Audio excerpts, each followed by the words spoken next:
Un homme de la tribu de Lévi épousa une fille de la même tribu. Elle devint enceinte et donna le jour à un fils. Elle vit que c'était un beau bébé et le cacha pendant 3 mois. Quand elle ne parvint plus à le tenir caché, elle prit une corbeille en papyrus, l'enduisit d'asphalte et de poids et y plaça le petit garçon. Puis elle déposa la corbeille au milieu de Janque sur la rive du Nil. La sœur de l'enfant se posta à quelque distance pour voir ce qu'il en adviendrait.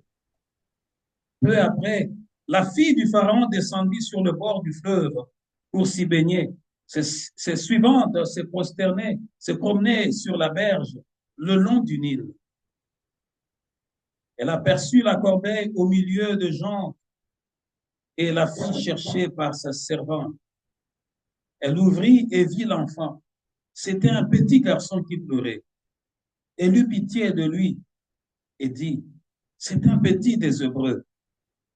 Alors la sœur de l'enfant s'approcha et dit à la fille du Pharaon, veux-tu que j'aille te chercher une nourrice parmi les femmes des Hébreux pour qu'elle t'allaite ces petits garçons?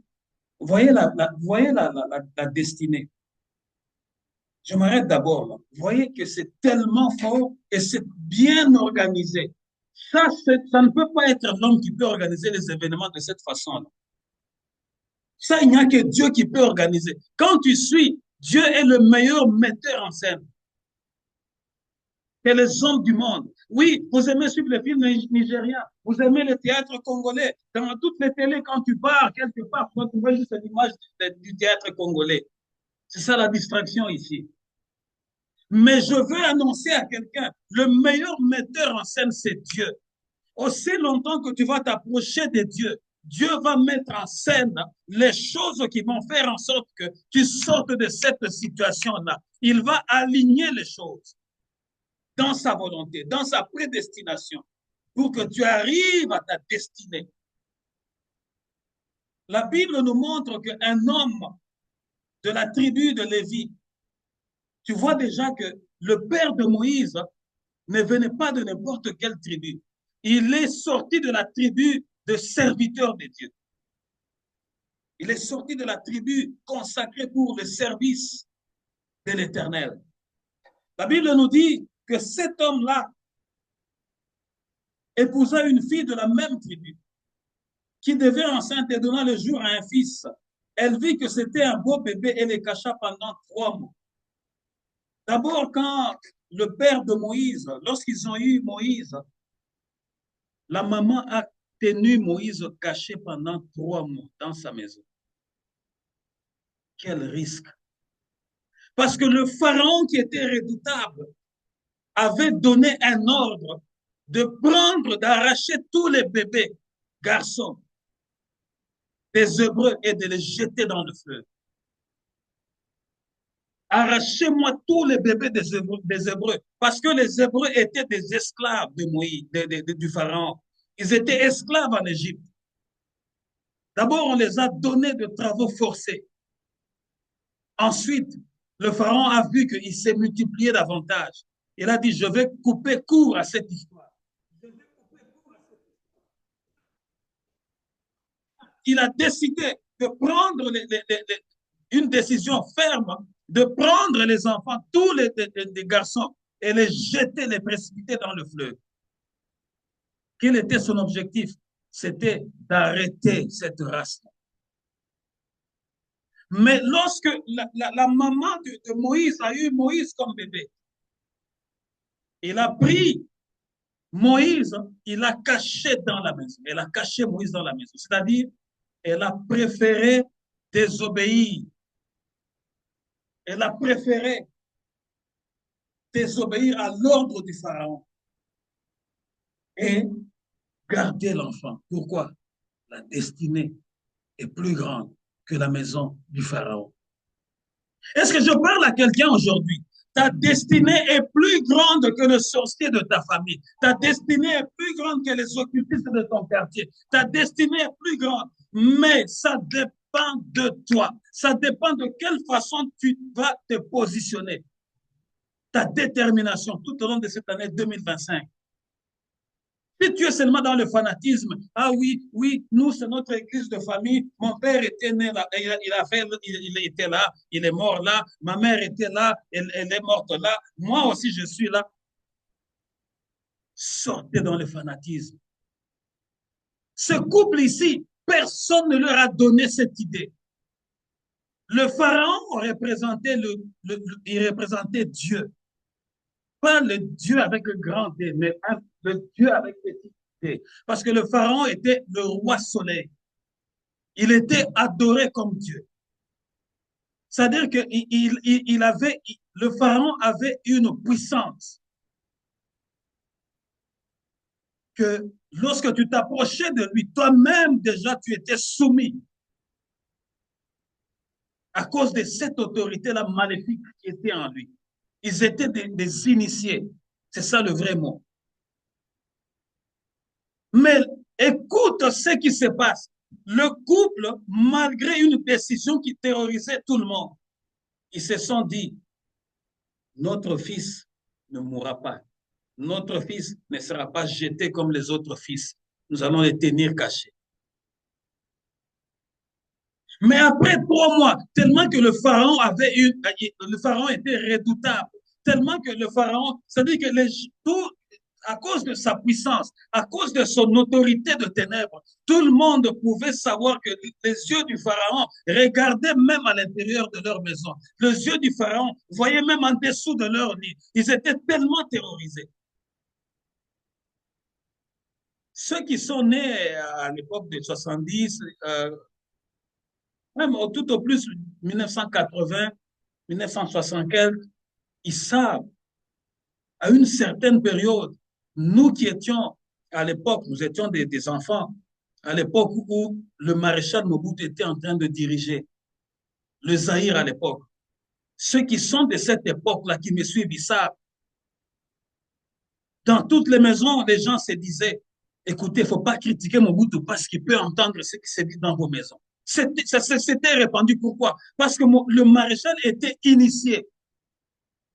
Il avait le pouvoir de la domination. Si bien que quelqu'un qui les saluait, quand tu les saluais, toi-même, tu étais déjà soumis. Rien que rien. Les gens ne pouvaient même pas les regarder dans les yeux. Même pas le regarder dans les yeux. Pourquoi? Il était un initié. Mais or, le maréchal, c'est le niveau le plus bas. Le pharaon lui était un dieu. Après 3 mois, eux-mêmes, ils se sont dit non, non, non. Le pharaon risque de venir chez nous. Ils se sont décidés de changer d'option. Quand elle ne parvint plus à tenir cachée, elle prit une corbeille en papyrus, l'enduisit d'asphalte et de bois et y plaça le petit garçon. Puis elle déposa la corbeille au milieu de Jonques sur la rive du Nil. La sœur de l'enfant se posta à quelque distance pour voir ce qu'il en adviendrait. Vous voyez? Elle a tissé d'une manière artistique un panier bien élaboré, bien étanche. Elle a pris le beau bébé et l'a mis dedans. Elle est allée déposer le bébé sur le fleuve. Alors que la décision, le décret du roi, c'était que tous les petits garçons qui naissaient, on les jetait dans le fleuve, qu'ils meurent. Mais elle a tissé un panier, elle a pris son beau bébé, elle l'a mis dans un panier étanche, le papyrus. Elle a laissé flotter. Donc, le panier était étanche que le panier ne pouvait pas couler. Le panier devrait flotter. Mais en plus, pour voir que c'est Dieu qui a organisé tout ça, l'Esprit de l'Éternel était en train d'agir. Elle a pris la sœur, la grande sœur du bébé, et dit, toi, tu vas rester là, en train de surveiller comment le panier est en train de couler, et comment le panier est en train d'avancer. Et la sœur de Moïse était là en train d'observer comment le panier était en train d'avancer dans l'eau.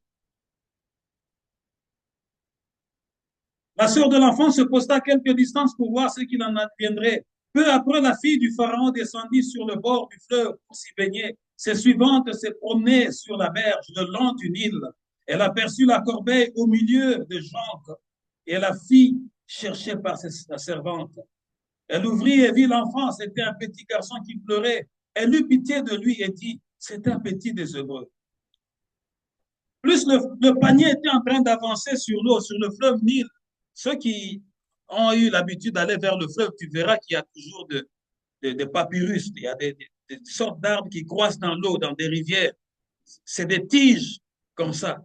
C'est-à-dire que le panier est allé s'accrocher sur ces tiges-là. Mais Dieu, dans sa souveraineté, a ordonné aussi que la fille du Pharaon, ce jour-là, aille se baigner sur le Nil. Mais le bébé qui était dans le panier, il était 3, 4 mois. Un bébé, à un certain moment, avec le froid de l'eau, le bébé était en train de crier. Elle a entendu, elle a envoyé sa servante prendre et dit, certainement c'est le bébé des Hébreux. Mais Dieu a intervenu dans son cœur afin qu'elle puisse avoir une compassion. Au lieu d'exécuter l'ordre de son père, de dire, bon, prenez-le, noyez-le dans le fleuve. Elle a dit, garde-moi cet enfant.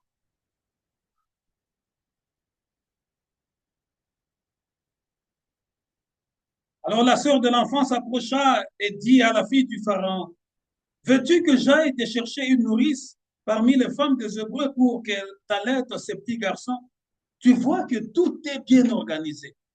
Aussitôt que la sœur à distance voit qu'on a retiré le panier, aussitôt à distance, elle voit comment la fille du Pharaon est en train de parler à sa servante. Elle a couru pour parler à la fille du Pharaon. Elle n'a pas eu peur. Veux-tu que j'aille te chercher une esclave parmi les femmes des Hébreux pour qu'elle vienne allaiter ce bébé? Tu vois que tout est bien organisé. La nourrice n'était autre que la maman du bébé. Lorsque Dieu est dans l'affaire, je vais dire à quelqu'un aujourd'hui, lorsque Dieu est dans l'affaire, ça se passera d'une manière rapide. Est-ce que je dis à quelqu'un aujourd'hui? Parce que je lis dans la Bible, à un certain moment, il y avait des troubles en Israël, mais Ézéchias et tout le peuple se sont dit, Seigneur, non pas notre force, non pas notre sagesse, mais nous voulons que tu sois dans cette affaire. Ma Bible à moi dit ceci. Lorsque Dieu était dans cette affaire, les choses se firent rapidement. Ézéchias qui était le roi et le peuple, ils ont juste constaté que les choses se sont faites rapidement. Pourquoi? Parce que c'était la main de Dieu qui agissait. La fille est allée chercher la mère. C'est-à-dire que le bébé était en train de téter. Le bébé, à cet âge-là, les enfants, les bébés, ils connaissent l'odeur de leur maman. Parce qu'ils n'ont pas encore, ils n'ont pas encore développé la vue. Ils n'ont pas encore développé autre chose. Mais ce qu'ils ont développé, c'est ce sens-là d'odorat, de sentir que ça, c'est ma mère. Je suis en sécurité. La fille du Pharaon lui dit, va, la jeune fille alla donc chercher la mère de l'enfant. La princesse lui dit, amène cet enfant-là et allaite-le pour moi. Je te paierai un salaire.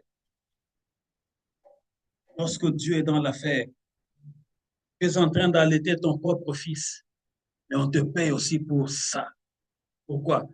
Parce que ça, il y a la destinée là-dedans.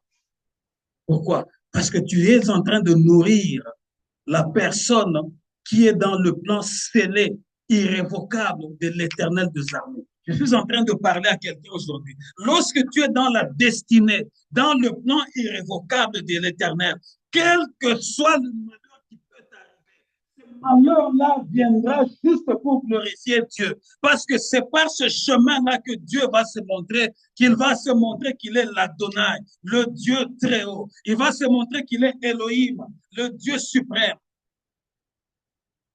La mère était payée en plus pour allaiter son propre fils.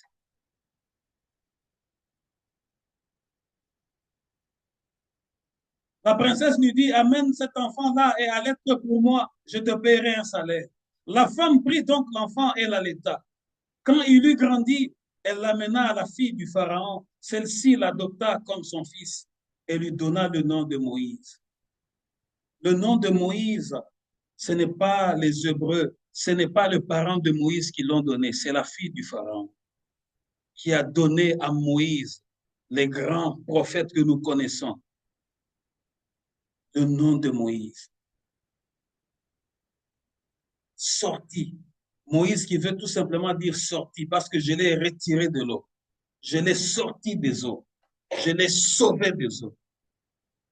Sans savoir que le nom qui signifie sorti, c'est par le même Moïse que Israël va sortir de l'Égypte. Vous voyez la destinée? Ce n'est pas par hasard. Le nom de Moïse signifie sorti. Mais or, c'est par Moïse que Dieu viendra sortir son peuple de la condamnation, de l'esclavage.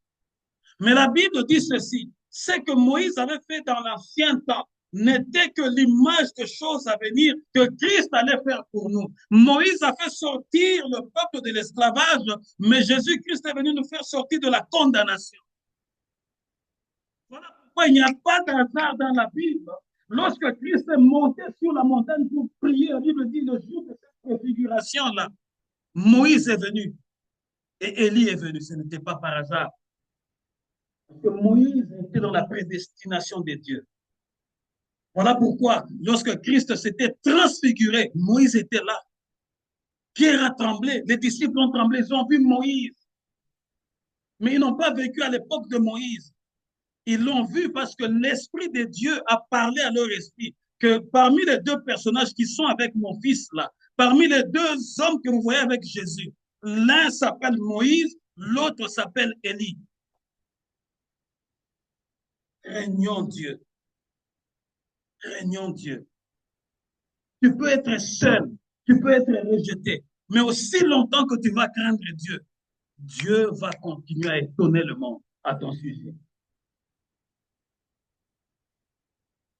Hébreux chapitre 11, versets 24 à 27.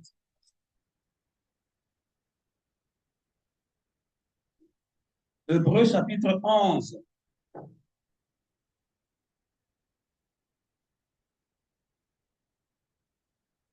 Versets 24 à 27.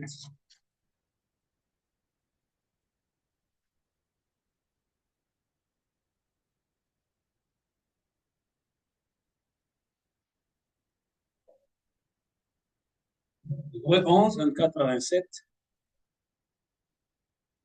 Par la foi, Moïse c'est par la foi que Moïse, à sa naissance, c'est par la foi que Moïse, devenu grand, refusa d'être appelé fils de la fille de Pharaon, aimant mieux être maltraité avec le peuple de Dieu que d'avoir pour un temps la jouissance du péché, regardant l'opprobre de Christ comme une richesse plus grande que les trésors de l'Égypte, car il avait les yeux fixés sur la rémunération. C'est par la foi qu'il quitta l'Égypte sans être effrayé de la colère du roi, car il se montra ferme comme voyant celui qui est invisible. Amen.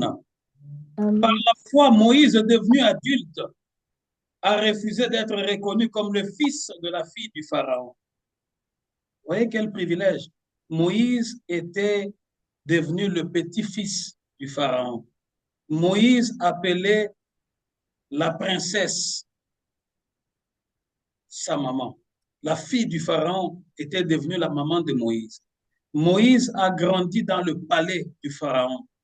Moïse a connu ou a reçu l'éducation que le prince reçoit parce qu'il était le prince. Il était l'héritier. Vous voyez, les enfants qui sont nés dans la principauté ou dans la royauté, dès leur bas âge, dès leur naissance, ils ont une éducation particulière. Parce qu'ils sont éduqués pour qu'un jour, ils seront à la succession. C'est eux qui vont succéder au roi.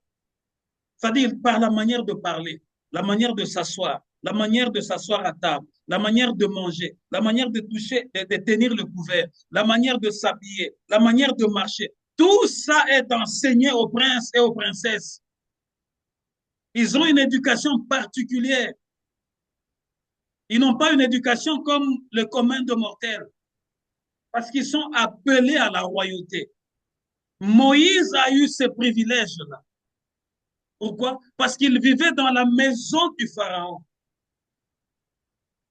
Et comme étant le fils de la fille du Pharaon, donc Moïse était un prince. Donc Moïse, dans cette lignée-là, il était aligné à devenir plus tard le successeur d'un Pharaon ou du Pharaon.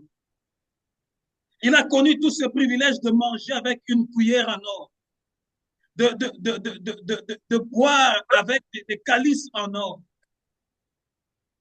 les serviteurs et les servants, les honneurs, la gloire. Mais lorsqu'il est devenu adulte, la destinée a commencé à agir.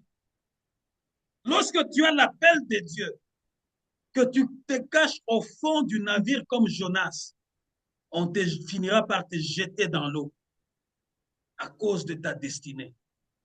Jonas avait l'appel du Seigneur, mais comme il refusait d'aller là où Dieu l'envoyait à Ninive, il est allé se cacher au fond du navire, dans la cale, pour fuir l'appel. Mais il a fini dans le ventre du poisson. On ne peut jamais fuir la destinée. La destinée est plus grande que notre propre force, parce que la destinée ne dépend pas des choses naturelles. La destinée dépend de choses surnaturelles. C'est que Dieu a conçu d'avance, avant même que le monde n'existe. C'est que les événements que Dieu a alignés. Voilà pourquoi c'est lui qui est appelé serviteur de Dieu, qu'il le veuille ou qu'il ne le veuille pas. Ou bien toi, là où tu es, que tu veuilles ou que tu ne veuilles pas. Si tu dis, moi je ne l'appellerai jamais pasteur, moi je ne le reconnais pas comme un pasteur, ça ne dépend pas de ce que toi tu dis, ça ne dépend pas de ce qui sort de tes lèvres, ça ne dépend pas de ta haine, ça ne dépend pas de ta position, ça dépend de celui qui a conçu les choses avant la fondation du monde. La destinée est plus forte que notre existence. Parce que ce sont des événements que le monde ne peut pas expliquer, surnaturel et irrévocable, décidé d'avance, scellé d'avance par Dieu. Par la foi, Moïse, devenu adulte, a refusé d'être reconnu comme le fils de la fille du Pharaon. Il a refusé la maison du Pharaon. Ta destinée est plus grande que la peur de la maison du Pharaon. Il a refusé. Il a choisi de prendre part aux souffrances du peuple de Dieu plutôt que de jouir momentanément d'une vie dans le péché. Moïse a choisi de prendre part à la souffrance du peuple de Dieu plutôt que de vivre dans l'abondance, mais au milieu du péché. Salomon le dit dans le livre de Proverbes, il dit, il vaut mieux que tu manges un pain sec dans la paix que vivre dans une maison pleine de richesses, que vivre dans une maison où l'on festoie tout le jour, mais là où il y a plein de querelles. C'est écrit dans la Bible. Il vaut mieux que tu manges ton pain sec, mais dans la paix. Il vaut mieux que tu vives dans la paix, même si tu es isolé, même si tu es seul, mais tu as la paix du cœur. Elle vaut mieux que des centaines de milliers de personnes, que d'être dans l'environnement. Il y a il vit seulement seul, il n'est pas avec les gens. Tu ne sais pas ce que coûte la paix. Que d'être dans vos fêtes-là, dans des fêtes-là, où les gens mangent avec un cœur aigri, où les gens boivent avec un cœur de conspiration et de haine. Plein d'hypocrisie. Ils se saluent, ils s'embrassent, ils se font ceci, se font de câlins, mais celui-ci a déjà touché celui-là, celui-ci a déjà injuré celui-là, celui-ci a déjà maudit celui-là. Mais qu'est-ce que ça vaut d'aller manger avec de tels gens? Salomon a dit ça.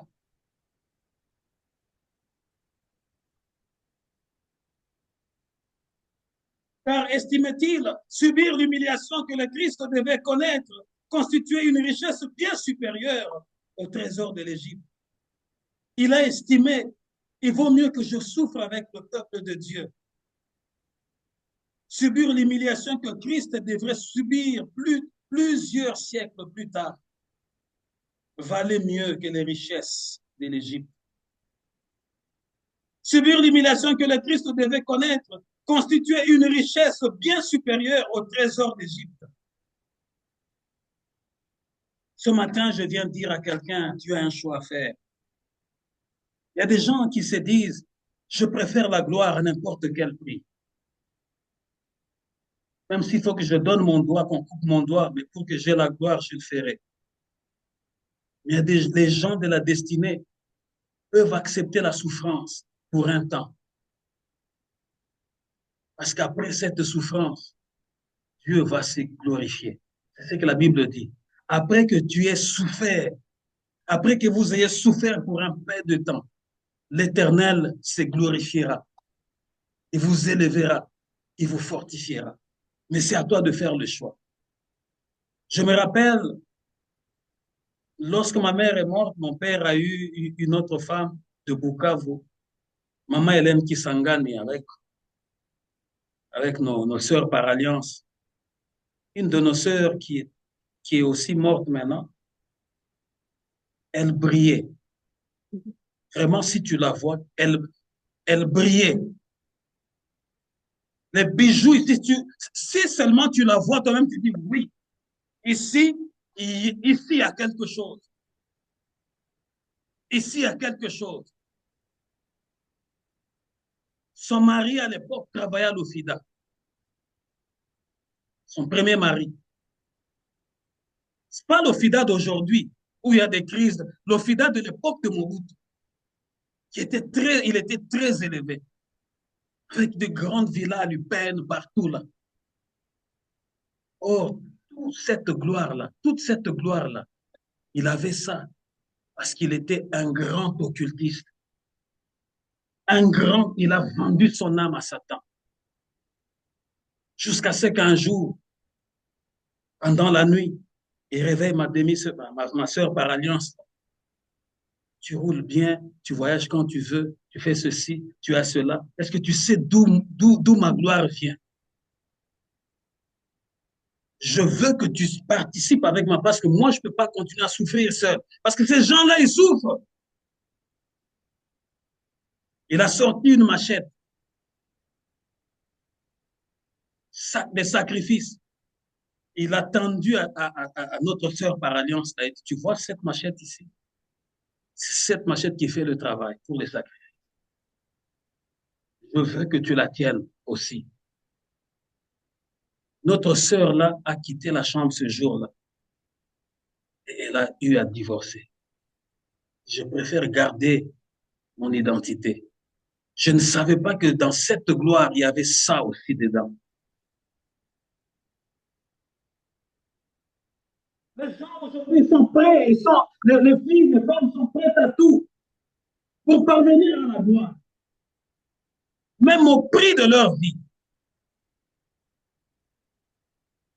Moïse, en ce moment-là, il s'est dit, malgré la gloire, malgré l'élévation, je préfère les souffrances que Christ souffrirait plus tard.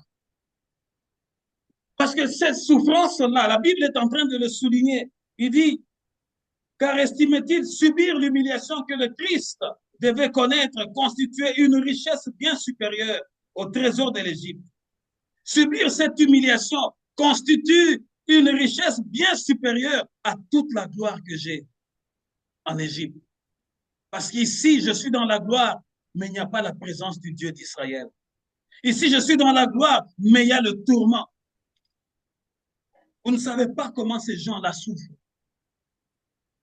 Ils souffrent. Ils sont dans le tourment. Vous savez, quand j'étais encore au Congo avant de venir ici, dans mon métier, la fonction que j'occupais, on appelait ça facilities. C'est-à-dire tout ce qui constituait les bâtiments et les patrimoines de Vodacom. J'étais le spécialiste dans ça.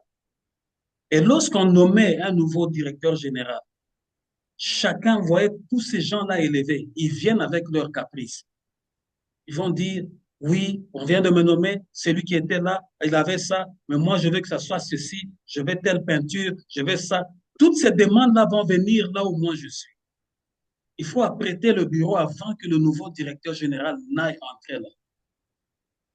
On a fait, il faut changer, la table ne doit pas être là, doit être par là, ceci, cela. Parce que tous, c'est suspect. On a fait tout ce qu'il fallait faire. Mais je viens le lendemain, il fallait finir quelque chose, je pense, la nuit. Je viens, Les gens de la sécurité de Vodacom, ceux qui connaissent Vodacom, la direction générale, c'est un immeuble qui est en diagonale du cimetière de la Dôme. C'est ça la direction générale de Vodacom, Congo. Les gens de la sécurité me voient, me disent, ingénieur, on a vu des choses ici. Le nouveau, en anglais, parce que Vodacom fonctionne, c'est un système anglophone, on ne les appelle pas TG, on les appelle DMD. Ils me disent, le DMD, un Congolais, je dis, le DMD était venu ici avec quelques hommes qui l'ont accompagné. Ils sont venus pour consacrer le bureau. Et quand ils sont, les gens de la sécurité, là, ils voient beaucoup de choses. Ils me disent, ingénieur, n'entrez pas d'abord précipitamment. Et quand ils sont venus, ils sont allés, ils n'ont pas salué personne. Ils sont allés, ils sont arrivés. Nous avons juste vu tous, et lui, le DMD, et les gens qui sont venus avec lui. Ils ont tourné le dos aux escaliers. Ils ont commencé à monter en reculant. Ils allaient comme des robots. Toute la sécurité a eu peur. Imagine-toi les marches là pour arriver jusque-là. C'est quand même un peu long. Mais ils montaient tous comme des robots en reculant pour aller consacrer le vie. Vous ne pouvez pas savoir comment ces gens-là souffrent. Parce qu'ils ont vendu leur âme au diable pour avoir cette gloire-là du monde. Mais Moïse, à un moment donné, l'a refusé, il a dit, je refuse ces choses ici. Je préfère souffrir comme Christ souffrirait un jour. Parce que cette souffrance vaut mieux que la gloire des choses de ce monde.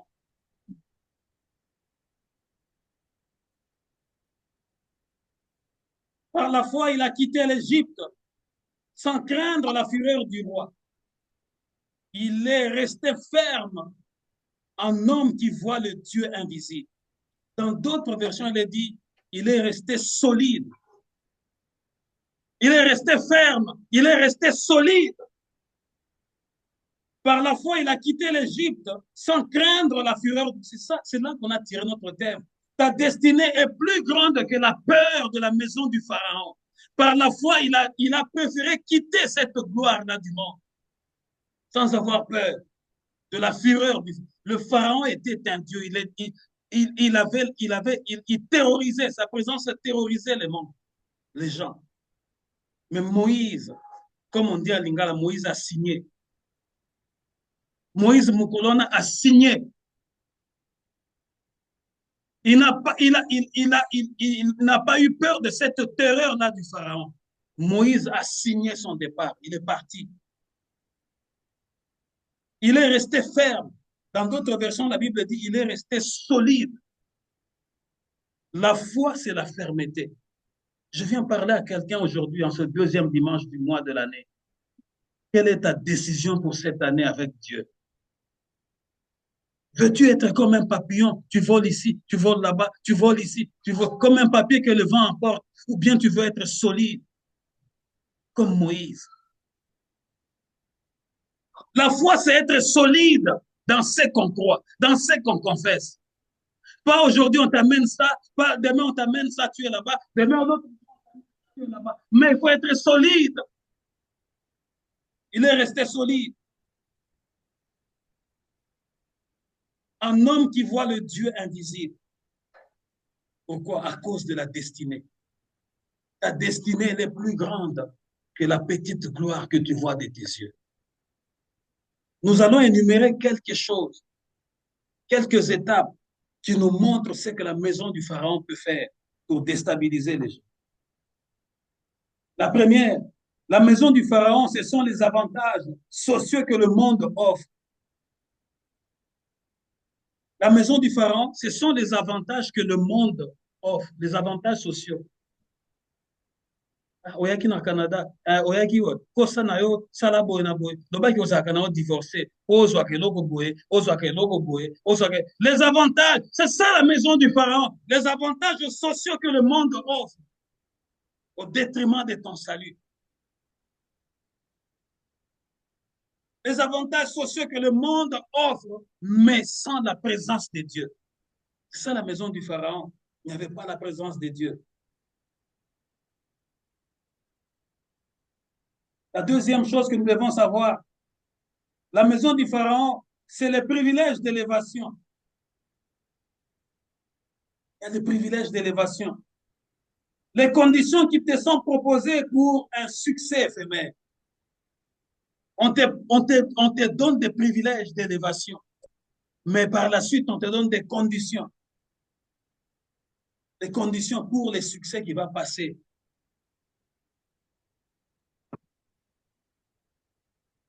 La troisième chose que tu dois savoir, la maison du Pharaon représente les honneurs du monde. Le monde offre beaucoup d'honneurs. Les honneurs du monde au détriment de ton salut. Les honneurs, le monde est favorable. Les hommes du monde, ils n'aiment pas les honneurs. Mais la maison du Pharaon offre les honneurs au détriment de ton salut. Le manque de reconnaissance à Dieu. Quand on t'offre ces honneurs-là, tu commences à penser que c'est toi, ce n'est pas Dieu. Tu ne reconnais même pas qu'il y a un Dieu qui existe. La quatrième chose que tu dois savoir, la maison du Pharaon va t'obliger à adorer les idoles. La maison du Pharaon va t'obliger d'adorer les idoles, les images d'hommes mortels, les images d'oiseaux. Comme les gens qui s'agenouillent devant les statues et qui font tous les signes que vous connaissez là. La maison du Pharaon va t'obliger à adorer les images des hommes, à te prosterner devant les hommes du monde. Les images d'hommes mortels et d'oiseaux. Quadrupèdes, des reptiles. La maison du Pharaon, elle t'oblige à adorer les images des hommes mortels, à adorer les oiseaux, à adorer les reptiles, les serpents, à adorer et place et plonge tout ton cœur dans les ténèbres. C'est ça la force de la maison du Pharaon. Quand tu commences à adorer les images, tu commences à adorer les idoles taillées, tout ton cœur est en train de sombrer dans les ténèbres. L'autre chose que tu dois savoir, la maison du Pharaon va t'obliger de pratiques dégradantes qui suivent tout le corps. La maison du Pharaon va t'obliger des pratiques dégradantes. Je pense et j'espère que vous suivez très bien et vous entendez ce que je vous dis. La maison du Pharaon va t'obliger des pratiques qui sont dégradantes. Les hommes qui vont avec les hommes, les femmes qui partent avec les femmes, les hommes ou les femmes ou les hommes qui partent avec les animaux. Ils vont t'obliger des pratiques dégradantes pour suyer tout ton corps. Alors que lorsque tu lis la parole de Dieu, Dieu refuse ces choses-là. Tu n'iras jamais avec un homme, tu n'iras un homme avec un homme, une femme avec une femme ou avec un animal. Dieu a déjà parlé de ça depuis. Mais la maison du Pharaon va t'obliger des pratiques dégradantes pour que pour cette gloire-là. La journée, on voit cette gloire-là, mais la nuit, les pratiques que tu fais sont des pratiques dégradantes. Même un animal ne pourra jamais faire ça. La maison du Pharaon va t'obliger d'échanger la vérité concernant Dieu, le Tout-Puissant, contre le mensonge. La maison du Pharaon va t'obliger à changer la vérité du Dieu Tout-Puissant contre le mensonge. Ta bouche va commencer à proférer le mensonge, comme le diable qui en est le père. La maison du Pharaon oblige ceux qui sont là-dedans à confesser le mensonge au lieu de confesser la vérité. Enfin, la maison du Pharaon va t'obliger d'adorer et de servir la créature au lieu du Créateur. Tu commences à adorer la créature au lieu du... Tout le monde, vous le voyez, non? Ah, vraiment. Quelqu'un que Fatih nomme, je prends juste un exemple comme ça en passant. Ah, Fatih, vraiment 100%. Ah, Fatih, vraiment ça. Tu commences à adorer la créature au lieu d'adorer le Créateur. Tu penses que cette nomination-là, tu penses que cette faveur-là qu'il t'a accordée, donc c'est lui qui est devenu vraiment ton Dieu. Tu commences à dire, vraiment, c'est lui ou rien. Lui, c'est un homme, il va mourir, mais le Créateur ne meurt jamais. Voilà pourquoi plusieurs commencent à adorer la créature. Ah oui, c'est grâce à mon beau-père. Oui, c'est grâce à ma belle-mère. Oui, c'est grâce à mon parrain que je suis là. Tu commences à adorer la créature. Tu es prêt à t'agenouiller devant la créature au lieu de t'humilier devant les créateurs. Moïse, devant toutes ces choses-là que nous venons de citer, il a refusé d'être prince en Égypte. Il a préféré d'aller vivre dans la souffrance. Pourquoi? À cause de la destinée. La destinée est plus grande que la peur de la maison du Pharaon. Nous allons nous tenir debout dans la prière. Si toutes ces choses que nous venons de citer ne te servent pas à quitter les mauvaises choses, à prendre une décision ferme comme Moïse, la Bible dit, il est demeuré ferme comme s'il voyait le Dieu invisible. Il est demeuré fidèle. Il a bravé la peur du Pharaon, tout en demeurant ferme, comme s'il voyait le Dieu invisible. Et il a fini par voir ce Dieu-là, la gloire du Dieu invisible. Si tout ce que nous venons de citer n'étant rien fait, fais attention. Sinon, tu es déjà vraiment dans les chaînes. Mais si tout ce que nous venons de citer, quelque part tu t'es retrouvé, ou quelque part tu sentais que tu allais vraiment dans cette tendance-là, sors de ces choses-là. La peur de la maison du Pharaon, ta destinée, elle est plus grande que la peur de ces choses-là. Lève-toi dans la prière. Lève-toi, nous allons prier. Seigneur Dieu, nous te rendons grâce pour ce message que tu nous as donné. Te rendons grâce pour ce message. Te rendons grâce parce que tu es là. Te rendons grâce parce que tu nous as bénis par ce message en ce deuxième dimanche du mois, du premier mois de l'année, Seigneur notre Dieu. Nous te bénissons parce que tu veux que nous puissions braver, Seigneur notre Dieu, le monde, les désirs du monde. Braver, Seigneur notre Dieu, les choses qui brillent, Seigneur, à nos yeux. Que nous puissions braver ces choses-là pour venir, Seigneur, auprès de toi. Quel que soit ce qui va, éternel, quel que soit ce que ça va nous coûter, Seigneur. Mais nous savons que nous verrons le Dieu invisible. Comme Moïse, il a bravé la peur. Il a bravé la peur. Il a quitté. C'est par la foi qu'il a quitté l'Égypte. Il a quitté l'Égypte. Il a quitté la fureur du Pharaon. Oh Seigneur, aide-nous à quitter. Aide-nous à quitter, Seigneur. À quitter, Seigneur. Quitter, Seigneur. Et à demeurer ferme, comme Moïse, à demeurer ferme, comme Moïse, à demeurer ferme, comme Moïse, à demeurer ferme, à demeurer solide. La Bible dit, il est demeuré ferme, il est demeuré solide, comme s'il voyait le Dieu invisible.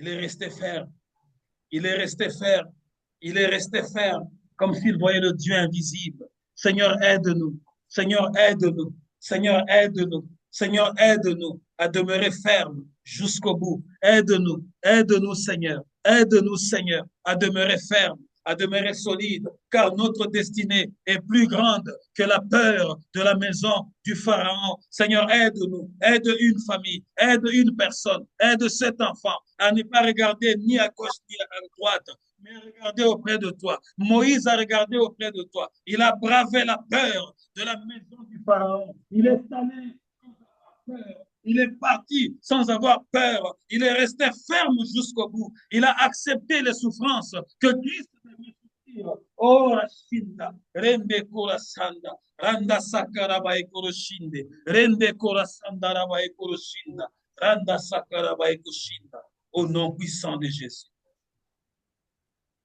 Seigneur Dieu, nous te rendons grâce. Tu nous as donné un message puissant. En ce 12e jour du mois de janvier, ce premier mois de l'année, notre destinée est plus grande que la peur de la maison du Pharaon. Le Pharaon représente tout ce que nous avions cité en ces lieux, les propositions que le monde nous offre. afin que nous soyons dans le ténèbre le plus total. Moïse a refusé d'être appelé prince en Égypte et a préféré aller souffrir avec ton peuple dans le désert. Ô Jésus, accorde-nous cette foi. Accorde-nous cette foi, car notre destinée est plus grande que la joie de ce monde. Notre destinée est plus grande que les privilèges sataniques. Notre destinée est plus grande, Seigneur, que les propositions maléfiques. Agis au travers de nous, de cette assemblée réunie en prière, en ce 12e jour du premier mois de l'année.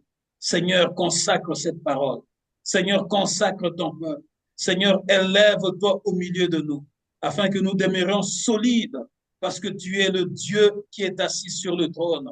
La Bible dit que Moïse est demeuré ferme, comme s'il voyait le Dieu invisible. Seigneur, il a fini par voir ta gloire à cause de ce que tu avais prévu dans l'avance. Seigneur, notre Dieu, merci de le faire avec chacun d'entre nous, car notre destinée est plus grande. Notre destinée n'est pas entre les mains des hommes de ce monde, mais notre destinée est en toi. Révèle-toi, Éternel, car ça ne sera ni par notre force, ni par notre puissance, mais ça sera par ton esprit que les choses arriveront. Dans le nom puissant de Jésus, je bénis toute cette semaine, cette deuxième semaine, Seigneur notre Dieu, qui commence. Je la bénis, Éternel. Rayonne, Éternel, notre Dieu. Accomplis de grandes choses. Soumets nos ennemis, Éternel. Renverse les idoles, Éternel. Élève Jésus dans nos cœurs. Au nom de Jésus, nous avons ainsi prié. Amen. Acclamons l'Éternel, notre Dieu. Amen. Amen. Acclamons l'Éternel, notre Dieu.